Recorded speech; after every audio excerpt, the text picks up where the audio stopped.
Hello dear all, welcome to our channel Smart Indian Model School. Smart Indian Model School present Smart Indian EduFun classes.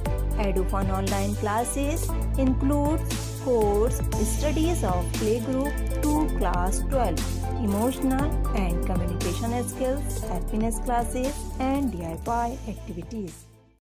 Hello student, now in this video we discuss about Newton law of motion. Okay, so you know motion को तो हम first lecture में discuss किए थे.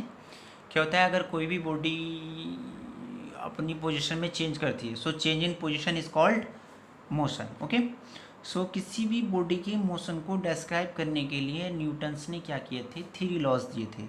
Newton has give 3 laws to describe the motion of any object. Okay, this is called Newton's law of motion. Okay, so Newton's के 3 laws को discuss करने से में सबसे पहले हम डिस्कस करेंगे न्यूटन्स फर्स्ट लॉ. न्यूटन्स एक साइंटिस्ट का नाम है ना. सो इन्होंने क्या किया था, सबसे पहले मोशन को डिस्क्राइब करने के लिए कुछ लॉ दिए थे.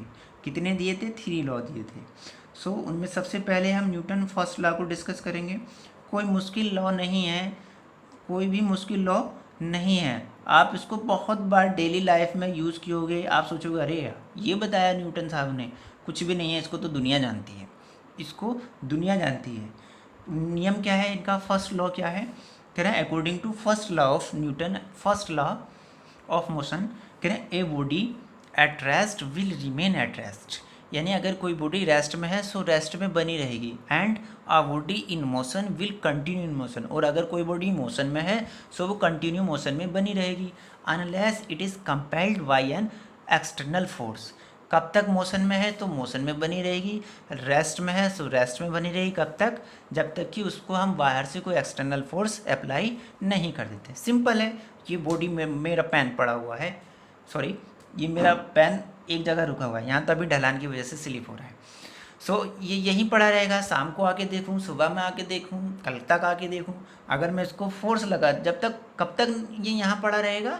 If A body at rest remain at rest until, कब तक? It is compelled bye an external force. अगर मोशन में है, कोई चीज़ मोशन में है, सो अगर वो मोशन में है सो कंटिन्यू मोशन में बनी रहेगी. जैसे सपोज करो आपने क्या किया है, किसी साइकिल को ही चला के छोड़ दिया, सो क्या करेगी साइकिल? क्या है, अगर वो मोशन में है कंटिन्यू मोशन में बनी रहेगी. कब तक? जब तक कि उस पर कोई एक्सटर्नल फोर्स ना लगे. लेकिन वो नहीं बनी रहती. क्यों? क्योंकि उस पर फ्रिक्शन फोर्स लग जाता है ज़मीन से, या इसके अलावा वो डिसबैलेंस हो जाती है. सो उसका जो वेट है वो डाउनवर्ड डायरेक्शन में फोर्स को अप्लाई कर देता है ना. क्या मतलब आया कि कहीं ना कहीं से फोर्स आ ज़रूर जाता है. ओके, सो अगर कोई बॉडी रेस्ट में है सो कंटिन्यू रेस्ट में बनी रहेगी. अगर मोशन में है सो कंटिन्यू मोशन में बनी रहेगी जब तक कि उस पर कोई एक्सटर्नल फोर्स ना जाए. This is Newton first law. Simple है, दुनिया जानती है इसको, कोई नया लॉ नहीं है. Okay, so Newton first law of motion is also known as law of inertia. इसी को हम क्या कहते हैं? Law of inertia.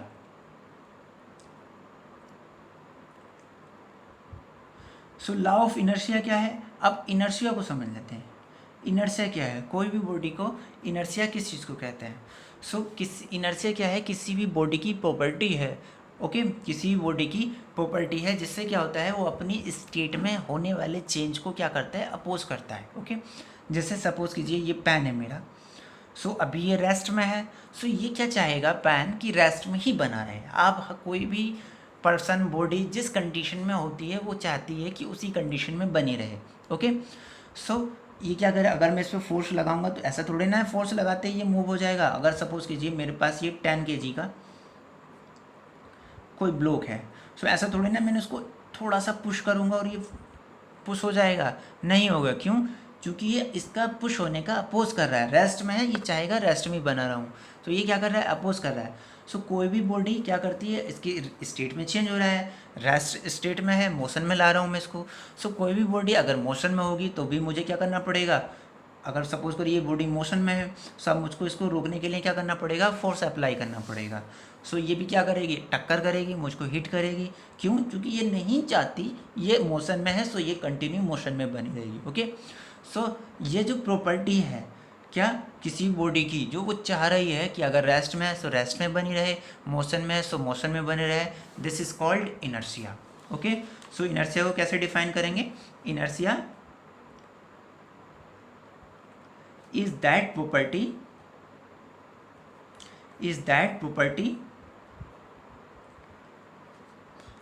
of a body due to which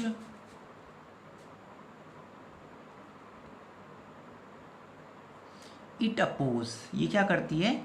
oppose करती है। एक ऐसा प्रॉपर्टी है जिससे क्या करती है? अपोज करती है, अपोज टू द चेंज। काय का अपोज करती है? चेंज इन इट्स स्टेट, ये अपनी स्टेट में चेंज का अपोज करती है। Okay, so it is the property of body for which due to which it oppose the change of its state. Okay, so clear हो गया होगा क्या है इनर्शिया। ओके, सो किसी भी बॉडी का इनर्शिया, जैसे अभी मैंने बताया, सपोज कीजिए 10 बॉडी है ना, सो मैं इसको थोड़ा सा फोर्स लगाऊंगा, सो ये पुश नहीं होगा, लेकिन और ज़्यादा लगाऊंगा, थोड़ा सा फोर्स को मैं इंक्रीज करूँ, सो लास्ट में कैसे कंडीशन आ जाएगी? पुश हो जाएगा और ये मोशन में चला जाएगा। ओके, सो अगर मैं इसका वेट 20 kg कर दूँ तब मुझे और ज़्यादा फोर्स लगाना पड़ेगा, 30 kg कर दूँ तो और ज़्यादा वेट लगाना पड़ेगा।